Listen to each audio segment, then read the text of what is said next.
Bueno, Javier Hermo, de Ciencias Sociales de la UBA, uno de los protagonistas de lo que se ha denominado Cabildo Abierto, bueno, en la fecha exacta, ¿no? 22 de mayo, y para un debate que, digamos, promete ser fundacional en cuanto a promover cambios en la educación, no solamente la educación superior, sino en otros aspectos. ¿Qué nos podés narrar del debate de estas últimas horas?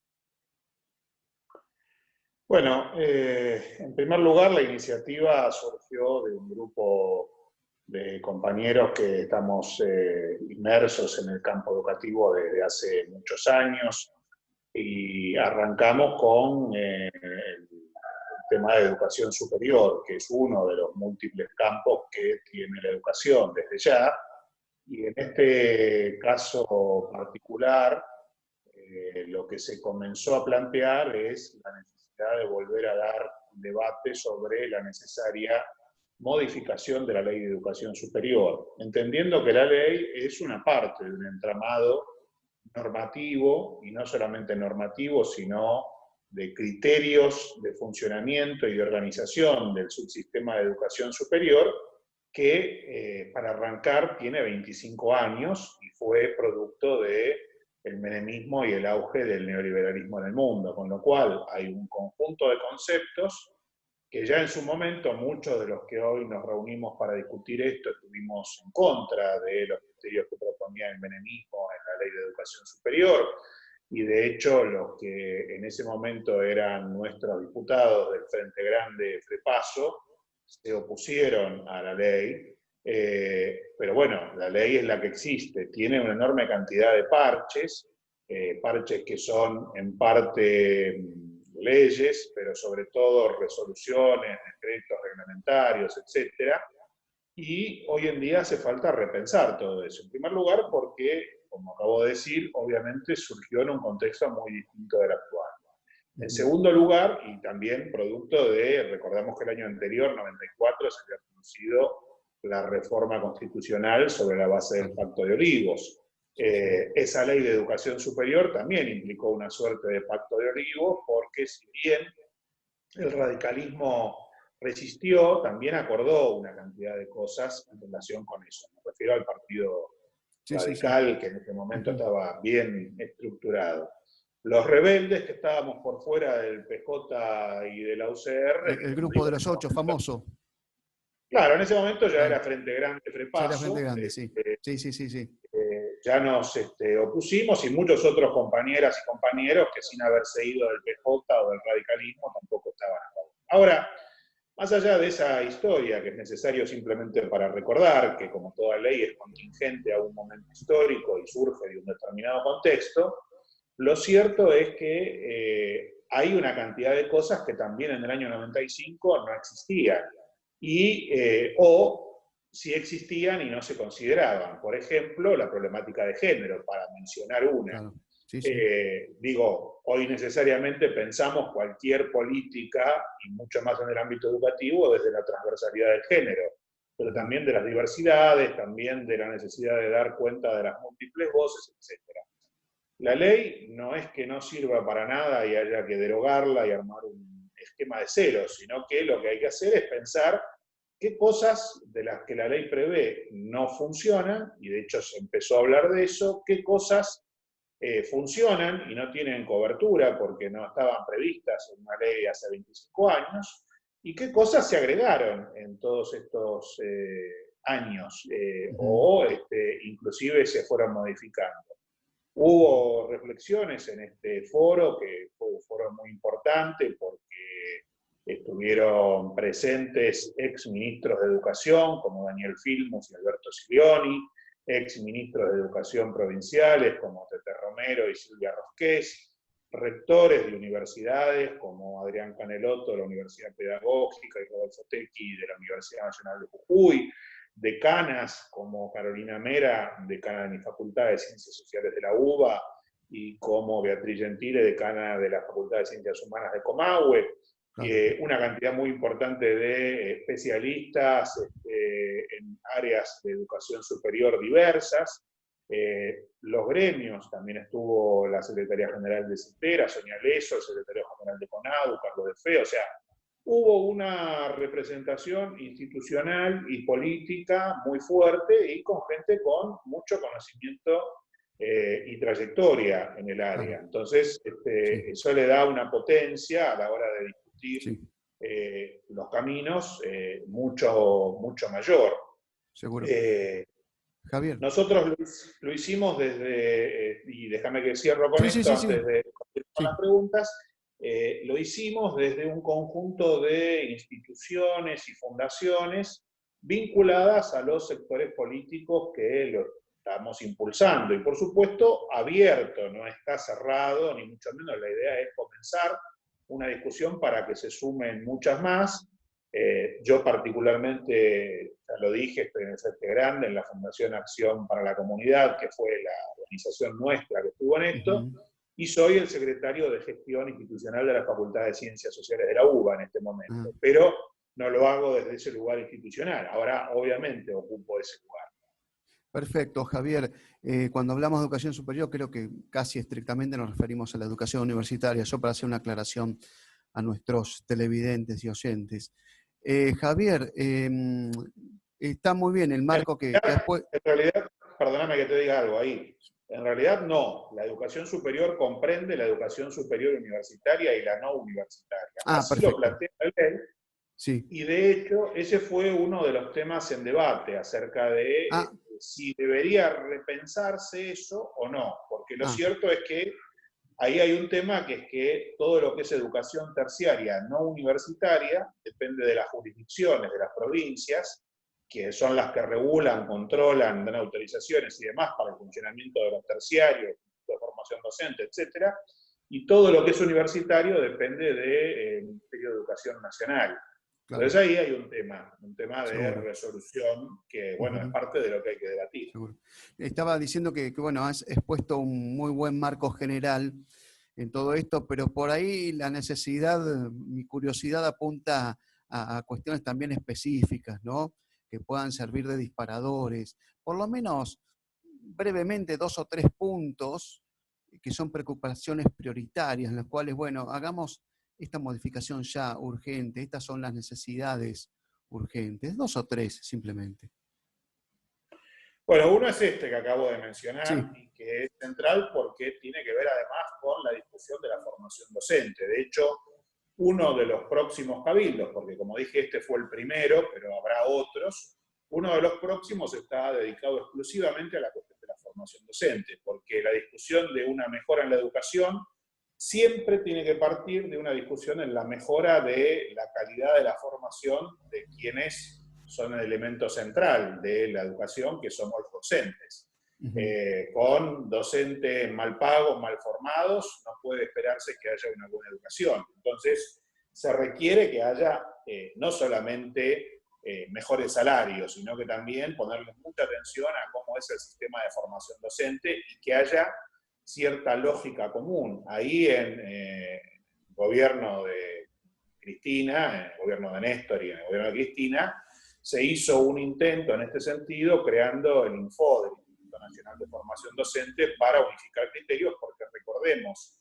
que la ley de educación, la ley federal de educación del 93, también del menemismo, había transferido también los terciarios a las provincias e hizo que cada provincia tenga un sistema distinto y autónomo de criterios para la formación de sus docentes, lo cual ujú, en algún punto tiene lógica por el federalismo, pero en otro no puede haber docentes que tengan competencias muy distintas en Santa Cruz que en Chubut o que en claro, Jujuy. ujú, Eso hace falta volver a trabajarlo en conjunto. Entonces, este es un punto central porque el tema de la formación docente, como digo, no es el tema de la educación superior, es un tema que trasciende la educación superior porque tiene que ver con todos los niveles educativos, pero sucede en la educación superior.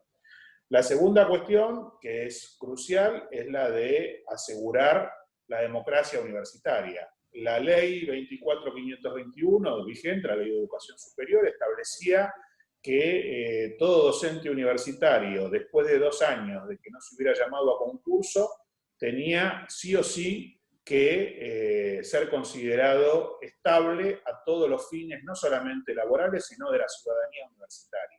En la realidad esto no se cumple. Hay universidades en las cuales todos los docentes interinos, que nunca son interinos por voluntad propia, no tienen los mismos derechos de ciudadanía que el resto. Y desde ya hay universidades como la nuestra, la Universidad de Buenos Aires, que se ha venido negando sistemáticamente por parte de quienes controlan como camarilla el gobierno de la universidad hace muchos años, porque estos son los términos en los cuales hay que plantearlo, a realizar ninguna reforma del estatuto universitario que permita que todos los docentes tengan los mismos derechos, es decir, los profesores y los llamados auxiliares docentes.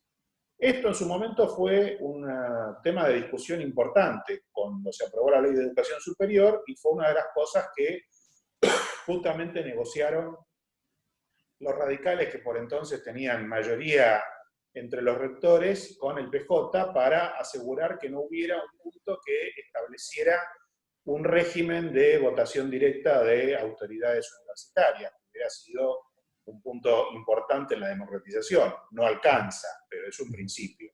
Entonces la cuestión de la democracia es un tema central.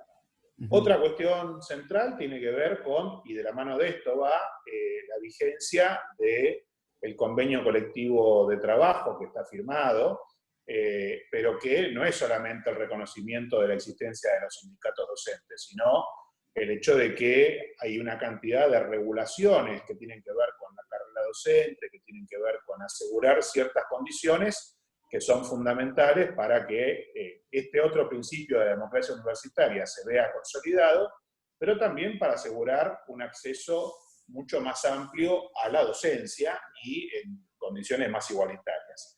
Y un tercer punto tiene que ver con una cuestión central sobre la cual se ha trabajado, pero se dijo ayer sin la necesaria planificación, que es el arraigo. Nosotros necesitamos universidades que estén vinculadas al territorio donde se encuentran.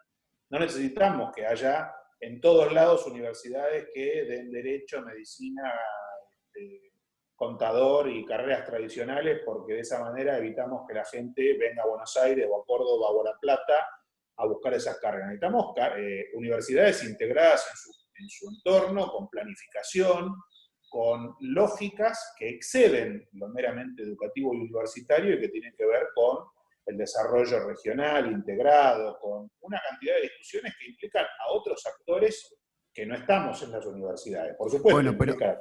ahí te corto un poquito, Javier, porque me parece que puede haber una tensión también en lo que marcás, ¿no? Está bien lo de relacionarse con el entorno y está bien por ahí atender lo que pueden ser las vocaciones de ese futuro universitario que por ahí quiere satisfacer su necesidad de formación y no encuentra en su universidad de proximidad esa satisfacción.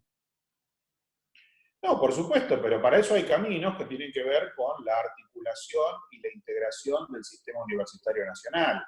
De hecho, se ha avanzado en relación con eso, es parte de las cosas no cubiertas, pero ha habido acuerdos tanto del CIN, el Consejo Interuniversitario Nacional, como en los consejos de planificación regional de la educación superior, para hacer ofertas conjuntas. Es decir, de tal manera que una universidad que no tiene una carrera, pero tiene gente que quiere seguir esa carrera, en vez de crear esa carrera, puede ofrecerla de otra universidad que ya la tiene, tener sus docentes allí, o sea, hacer acuerdos. Esto también implica pasar a una lógica distinta en la cual dejemos de pensar a las universidades, a cada una, como una isla separada del resto, como un archipiélago, y nosotros decíamos hace muchos años, tenemos que pensar en la educación superior como una autopista que tiene muchos lugares de subidas y de bajadas, de tal manera que a los fines de que las personas puedan completar su formación, si ahora pueden completar un año de una formación técnica específica, lo hagan, pero que eso después no les impida que el día de mañana completen 3 años más y tengan un grado profesional más alto en el mismo tema. Y esto es algo que también es necesario volver a plantear. Es la idea que estaba detrás en su momento de la reforma que hizo la UBA cuando hizo el ciclo básico común, pero que después no prosperó más allá de eso y que todavía al día de hoy se sigue discutiendo. ¿Pero por qué? Porque uno puede pensar en que, y hay muchas universidades que tienen ciclos comunes generales que permiten obtener cierto grado de un bachillerato universitario, y otras que tienen formación técnica también de nivel superior. El tema es cómo hacer para que todo eso se integre y se integre de una manera planificada y armónica, porque lo que ha pasado con esta ley y con la falta de planificación es que también se ha permitido, y este es otro consenso grande de lo que se planteó ayer, un avance del mercado. El mercado avanza allí donde el Estado no regula o no planifica. ¿Y cómo avanza el mercado? Bueno, sencillamente tratando de darte una opción supuestamente más accesible, no es más accesible porque hay que pagar, pero más accesible porque si vos ponés en una balanza, me tengo que trasladar a tal lugar para cursar tal cosa, versus curso en una subsede abierta quién sabe cómo, pero que la tengo a la vuelta de mi casa, con una calidad que no siempre está certificada, etcétera. Bueno, eso también te genera cuestiones que hay que volver a pensar y replantear, no para evitar que eso suceda, sino para evitar que eso suceda de la mano del mercado y de la mano de los intereses comerciales, y no de la mano de una planificación educativa en un contexto de una planificación más amplia de nuestro desarrollo integral y regional. Javier, yo para ir cerrando, quería preguntarte, porque viene bien esto que decís de lo del mercado, porque yo siempre me hago la pregunta de si también no estamos en una disyuntiva bastante tan interesante como polémica, ¿no? Cuando hablamos de formar profesionales para el futuro y lo vinculamos solamente con los aspectos tecnológicos, si también no hay una imposición del mercado empresario, pero por otro lado también queremos formar profesionales que puedan tener justamente una ocupación plena en el día de mañana cuando egresen. ¿Eso más o menos también circuló como uno de los temas de debate? Mirá, ese es uno de los temas siempre en debate porque hay una tensión impuesta en general desde la derecha y el establishment de que debería haber una mayor vinculación respecto de lo que el mercado demanda. En primer lugar, eso conceptualmente es erróneo, porque para ponerlo en términos concretos, hubo un momento en el cual el futuro, decían, era el armado de computadoras. Hoy quien tenga un título de armador de PC, la verdad es que es un título que le sirve para muy poco, porque el mercado evolucionó, las PCs no te digo que desaparecieron, pero han perdido importancia frente a otros dispositivos. Entonces, la verdad es que la demanda, el mercado reaccionó frente a, mejor dicho, la educación reaccionó frente a esa demanda, sobre todo la educación comercial, y eso no funciona. Y te podría decir una enorme cantidad de cosas donde la idea de que la educación debe responder a la demanda del mercado conceptualmente es errónea. Ahora, ¿quiere decir eso que no tiene que tener ninguna relación? No. Quiere decir que tiene que haber una idea de desarrollo, como acabo de decir, integrado, regional y nacionalmente, y en ese contexto planificar qué tipo de profesionales necesitamos, que necesariamente son versátiles, porque hoy en día un camino profesional no te alcanza para toda la vida, ni siquiera en las profesiones tradicionales. Nadie puede pensar que estudiando medicina hoy no vas a tener que estudiar nunca más nada, porque sí, lo que aprendiste básicamente de anatomía y de una cantidad de cosas va a ser lo mismo, pero la forma de tratar, la forma de resolver las enfermedades nuevas y una cantidad de cosas te llevan por un camino de educación permanente. Y eso, para hablar de algo tan tradicional como la medicina, ni que decir en otras profesiones. Entonces, la cuestión de cómo formar tiene que ver con una discusión de fondo que, por supuesto, no se va a resolver con una ley, eso es una discusión que tiene que ver con consensos más generales, pero sí se puede pensar en que a partir de esos consensos más generales, como los que se establecen en el Consejo de Universidades, uno puede armar una serie de criterios para que las profesiones se definan en función de ciertas planificaciones y no en función de los requerimientos supuestos del mercado. Te voy a dar un ejemplo muy concreto. Hace casi 20 años, bueno, hace 20 en realidad, en el 2000, del 2000 al 2002, 2003, yo estuve básicamente como una suerte de interventor o supervisor de la Dirección Nacional de Gestión Universitaria, que es donde se autorizan los títulos. Y entonces veía cosas como esta, estoy hablando hace 20 años, Sí, sí. o sea, hacía poco que se había hecho la ley, licenciado en Administración de la Pequeña Empresa Agropecuaria. Obviamente estaban buscando generar un nicho de mercado, pero eso no tiene ningún sentido, porque en todo caso, la pequeña empresa agropecuaria es